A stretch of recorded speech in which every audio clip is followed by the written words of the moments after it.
السلام عليكم، ازيكم يا حبايبي؟ عاملين ايه؟ يا رب تكونوا بخير. النهارده ان شاء الله هنعمل وصفه جديده من مطبخ وصفتك مع نهى.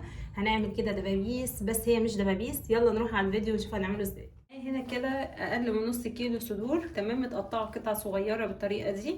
هجيب بقى بصلايه كده هقطعها برده علشان كله ايه هفرمه مع بعضيه في اي تقطيعه للبصل.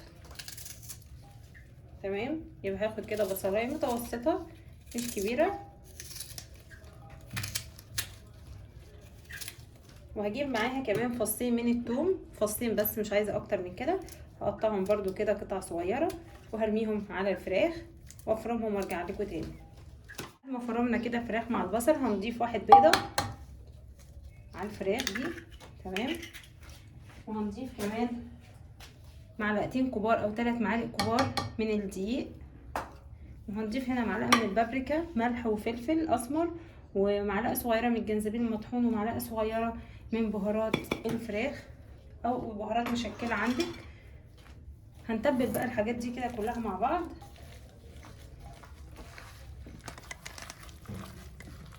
تمام زي ما انتم شايفين كده. طبعا لو عندك بقى بقسماط ضيفي معلقتين برده كبار. شايفين ده بقى شكل الفراخ بعد طبعا ما تبلناها وفرمناها. هنجيب هنا بطاطس عندي هنقطعها كده اصابع، تمام، تكون سميكه شويه. هاخد بقى كده قطعه من الفراخ على حسب القطعه اللي هحطها، وهضيفها كده على البطاطس كانها ايه دبوس فرخه. تمام، هنضحك بقى على الولاد ونعمل لهم دبابيس وهي مش دبابيس. اوكي، هنلمها كده بالطريقه دي وهنعملها بالشكل ده. طبعا بعد بقى ما اشكلهم كلهم هنحطهم في التلاجة عشان يتماسكوا معايا وابدا اشتغل بيهم. ده شكل بقى الدبابيس اهو بعد ما شكلناها بالطريقه دي. طبعا هنا عندي دقيق وعندي هنا ميه ومعايا كمان بقسماط على فيجيتار. تمام، هاخد بقى دلوقتي الدبوس اللي انا عاملاه بالطريقه دي هنزل بيه في الدقيق. تمام، شايفين هو مسك نفسه ازاي؟ ما بنسيبه يرتاح شويه في التلاجة. وبعدين هنزل على الميه، تمام، واروح ايه احطه بقى في البقسماط على طول. بس انا دلوقتي هشكلهم كلهم بالدقيق وبعدين هعمل بقى بالبقسماط.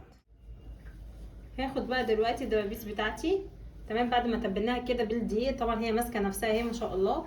هنزل بقى في الميه بيها كده وهطلعها على طول على البقسماط بالفيجيتار. تمام، هعمل بقى كل الكميه بالطريقه دي.